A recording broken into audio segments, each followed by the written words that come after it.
Hello everyone, welcome to Within the Frame. I'm Kim Bo-kyung. More than 25,000, that is how many people have been killed in the Gaza Strip since October 7th. Heavy clashes are continuing in Khan Younis, and though there are some calls for Netanyahu to make a deal with Hamas for the release of captives, the Israeli Prime Minister is rejecting it. He is also at odds with the U.S. regarding the Postwar Gaza plan, opposing to a two-state solution. However, conflicts are not only being seen in the Gaza Strip. U.S. forces are trying to deter Houthi attacks on commercial vessels in the Red Sea, while Israel is reportedly determined to escalate hostilities with Hezbollah if an agreement is not reached between the two. How are tensions in the Middle East region developing? For this, we invite Professor Park Hyondo from the Sogang Euro-MENA Institute. Welcome, Professor Park. Thank you for having me.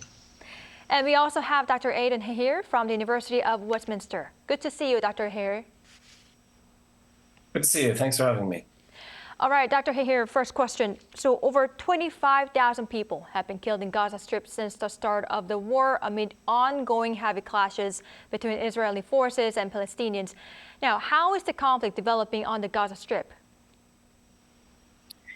Well, as you say, 25,000 people killed and over 62,000 people injured. And just to give some context to those figures, about 10,000 civilians have been killed in the course of the Russian war in Ukraine. So the number of civilians killed in Gaza really is extraordinarily high. There's evidence of and reports of famine in parts of Gaza, and a number of the Palestinians who've given interviews at the refugee camps have provided very harrowing accounts of what life is like in Gaza. But there doesn't seem to be, unfortunately, any signs that Netanyahu is willing to stop the onslaught. As you mentioned, he has rejected Hamas's latest offer to have a ceasefire in exchange for hostages.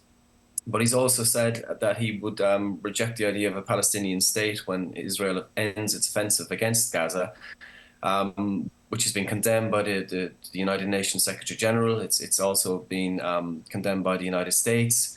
So it's very grim in terms of the situation on the ground, but also the future, not least because Israel has also intensified airstrikes against senior Iranian-linked figures in Syria and Lebanon, used drone attacks against Hezbollah, but also the attack on the Al-Israel University in Gaza on January the 18th, again, just shows the extent to which Israel is trying to effectively make it impossible for Palestinians to stay in Gaza. This was a university which had absolutely zero military significance and was blown up by Israel.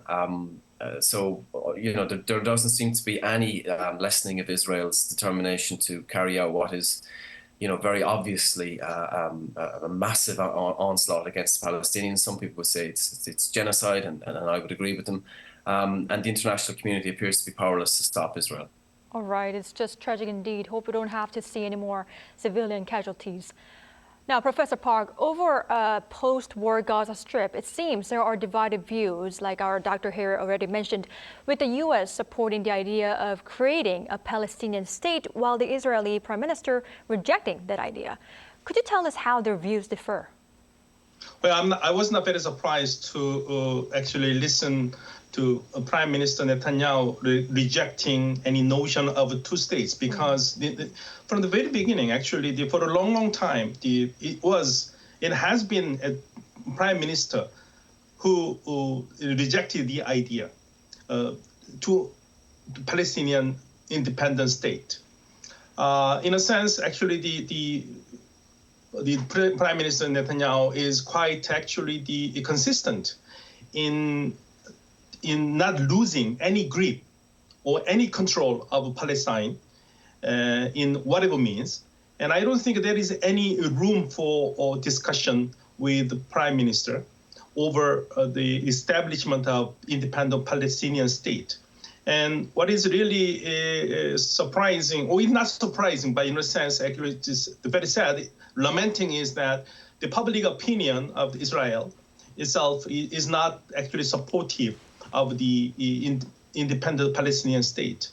And in a sense, many Israelis actually are saying that it is too early to to talk about it because they could not still get away from the nightmare of the October 7th, the Hamas attack.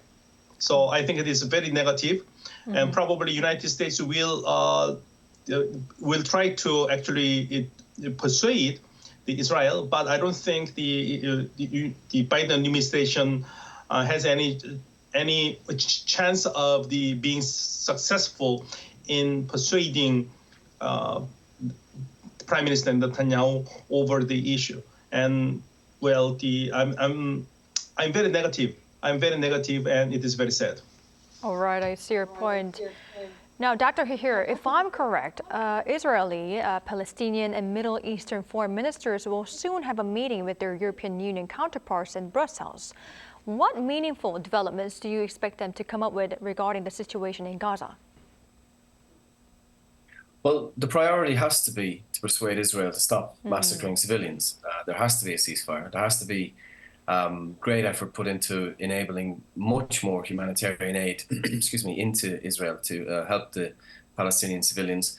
Unfortunately, I expect the Middle Eastern foreign ministers to push for this, but for the EU ministers to do what they always do, which is display disunity and incoherence and blame each other and blame other people and claim to be powerless and try to deflect all the attention and responsibility onto the United States. If the EU actually took a principled position, a firm position, like many of its member states have taken, like Ireland, for example, it could actually put huge pressure on Israel and the United States, and in turn, persuade America to put more pressure on Israel. The EU is quite powerful, but its problem has always been its lack of internal coherence, its inability to act as a bloc, if you will. And I expect, therefore, that the most that will happen is that they will call for a pause in the bombing. There'll be some calls for hostages to be released and for humanitarian law to be respected. But I don't see this meeting as constituting a breakthrough. And as my colleague said there, it's very difficult to see that there's any scope for reasoning with the Netanyahu government. All right, I see. So basically, we would not be able to expect huge progress regarding this meeting. Well, Professor Park, let's now turn our eyes to Lebanon-Israel border. The Washington Post revealed on Friday that Israeli officials have threatened to escalate hostilities with Hezbollah if an agreement is not reached within the coming weeks. How are Israel and Iran-backed Hezbollah's views different from each other? Well, first of all, the Israeli government and the general public in Israel have considered the Hezbollah as a way far much greater threat than Hamas. And they think that a new war in Lebanon is now inevitable. And it seems to me that they like to make sure that Hezbollah does not attack Israel in the north, as Hamas did in the south. And Israel has demanded for a long time that Hezbollah fighters should be away from the border to avoid the war there. But Hezbollah said such ideas were unrealistic. And actually, the Israeli government has tried to, through diplomatic channels, that the Hezbollah should away from the river, the Litani River, so-called and also there was an agreement in 2006. The Hezbollah should not be armed between Litani River and the so-called Blue Line. Blue Line meaning that demarcation line between Israel and the Lebanon, but it was not actually accomplished at all. Right now, the Israel likes to make a preemptive attack on Hezbollah in many ways, and I think it is quite inevitable right now. And we need to actually expect for the worst in a few weeks, because Israel set the end of this month as the deadline that Hezbollah should be away from the borderline. All right, Professor Park, that being said, what would happen if war at the Lebanon-Israel border actually expands? Well, we can expect a little bit wider and bigger war. But in a sense, but at the same time, I don't think Iran is quite reckless actually in engaging itself with the war with Israel, as United States does not want any bigger and wider war right now, and no country, probably except for Israel right now, wants any bigger and wider war, because it could bring a lot of disaster, more disasters to the region. Already, I mean, the region is tattered with a lot of actually the killings and injuries of the civilians. So I really do not want to see, like many people in the world, does not want any bigger and wider war. But the problem is that who can stop the Israeli government right now? And the only country that can stop Israel is the United States. But United States, the foreign policy, particularly in the Middle East right now, since the outbreak of the October 7th war, has been quite, well, is not very effective. The U.S. actually foreign policy in the Middle East is failing. So I hope the Biden administration need to push harder actually the Israel not to make any more war with the Hezbollah. And the Hezbollah, I hope Hezbollah actually stay a little bit away from the borderline so that we can have a definite actually the better situation without any war, and we can live at peace. All right, so there's definitely a need for the U.S. to pressure Israel right now. Now, Dr. Hihir, moving on to clashes in the Red Sea. Houthis have been assaulting commercial ships, and the U.S. and U.K. militaries have been striking back against them, even targeting their bases in Yemen. First of all, what are the links the Houthis have with Iran and Hamas that make them continue such attacks? Well, Iran has been leading what it describes as an axis of resistance for many decades, and it's an organization that includes Syria and many other non-state organizations throughout the region that are opposed to both U.S. presence in the Middle East and the state of Israel itself. The Houthis are aligned with this axis of resistance. They're not just a tribe. They're a much broader grouping that melts together religion, politics, and military aims. They're not as much of a proxy of Iran as Hezbollah are. They're slightly more independent and are taking a kind of a pragmatic view towards this relationship with Iran, and they will continue to work with Iran so long as that, facilitates their ends. And they have been working with Iran in the war with Saudi Arabia.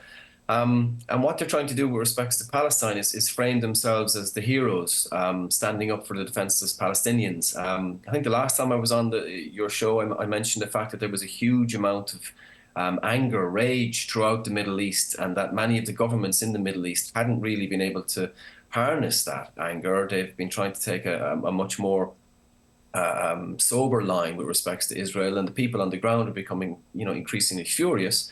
And the Houthis are feeding off of that and are presenting themselves as the people who are, standing up for the Palestinians, and that is enabling them to increase support for themselves. They've been involved in a war that's been going on for nearly a decade now with Saudi Arabia, are exhausted, and this has provided them with a boost in terms of, their prestige, their international reputation, and also the number of people on the ground who support them. And they will use that going forward in the ongoing negotiations with Saudi Arabia, because they want to negotiate from a position of strength, and obviously an increase in their size, reputation will enable them to do that. All right, I see. Now, based on what our Dr. Hihir told us, Professor Park, so basically the Houthis have been exchanging strikes with the U.S., and this has been disrupting maritime trade, causing shipping delays as well. How much economic loss are we seeing there? Well, the loss is tantalizing. First of all, the number of ships passing through the Suez Canal from the Bab el-Mandab Strait declined about 30% between for the last 10 days, from the first day of January to 11th, and compared to the same period last year, because of the Houthi attacks. And from a cargo perspective, actually, flights are already on average more than 90% full.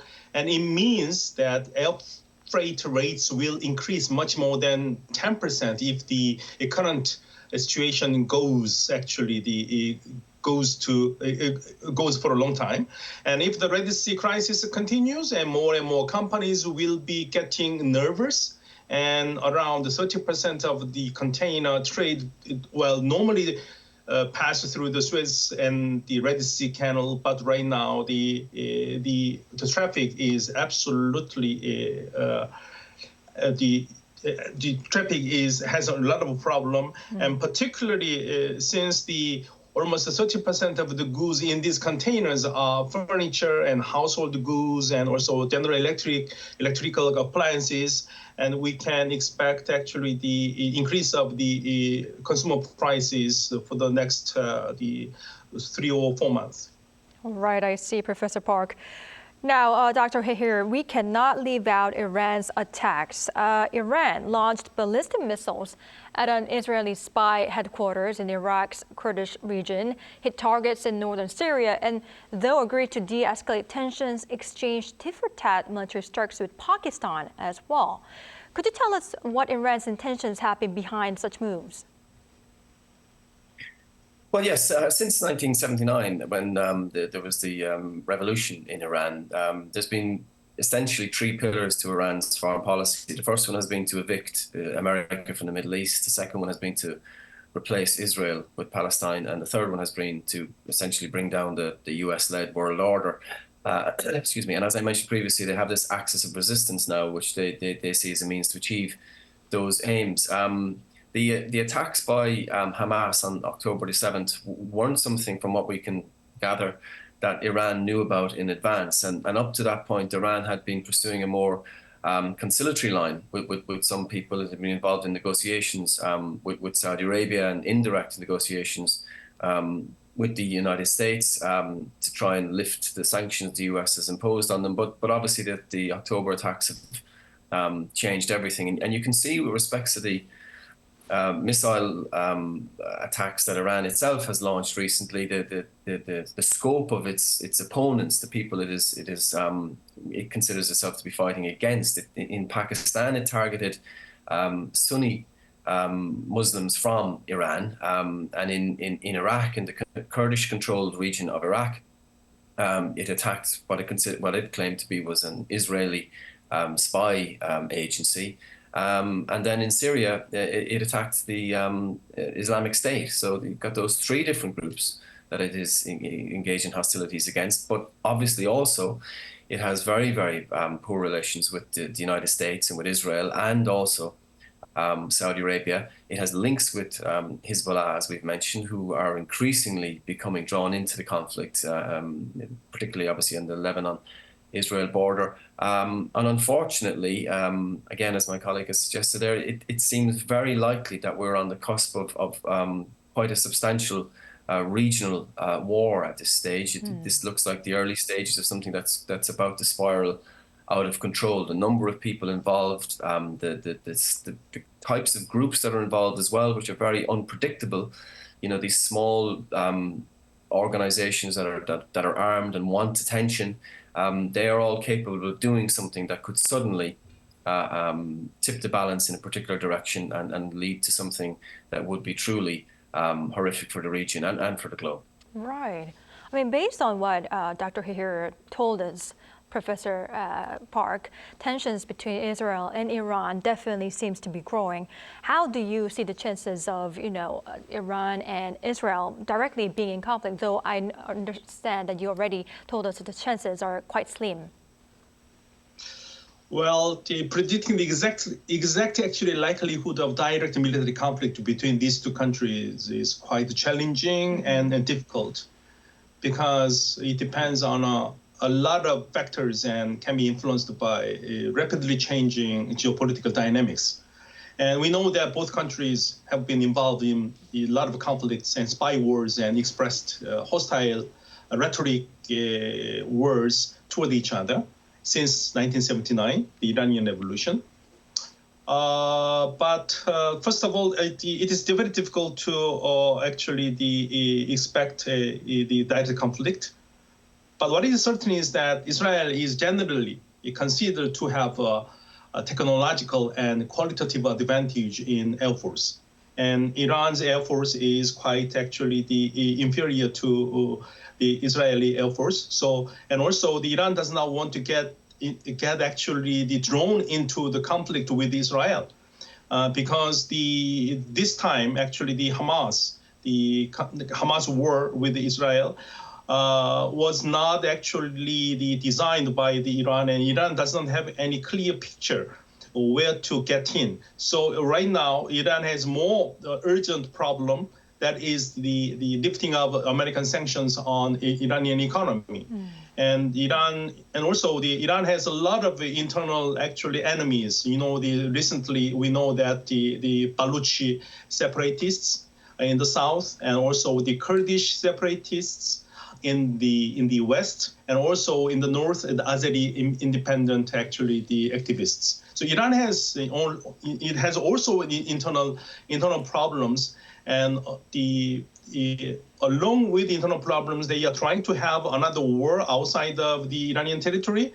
While that is actually the putting more fuels to the fire. So I don't think the Iran would like to add any fuel to fire and be burnt in a sense. That is actually very stupid the strategy if the Iran actually try to do that. And also, and from Iranian point of view, Iran actually considers the Prime Minister Netanyahu as a very cunning Satan. And Iran knows too well that the Prime Minister likes to get Iran into the conflict. So probably the Iran likes to get away as much as possible from any direct conflict with Israel. Probably Iran has more to earn if it supports the so-called proxies outside of the conflict. All right, I see. So basically, it's, since Iran has other priorities it needs to tackle, though we'd have to wait and see what happens, there's quite low possibility that Iran and Israel might be directly in fight. All right, well, Professor Park, thank you for your insight. Unfortunately, this is all the time we have for today's edition. Thank you, Dr. Hyondo and Professor Park, for your time and insights. We really appreciate it. Thank you. Thank you. All right, that's all for Within the Frame tonight. Thank you for watching, and goodbye.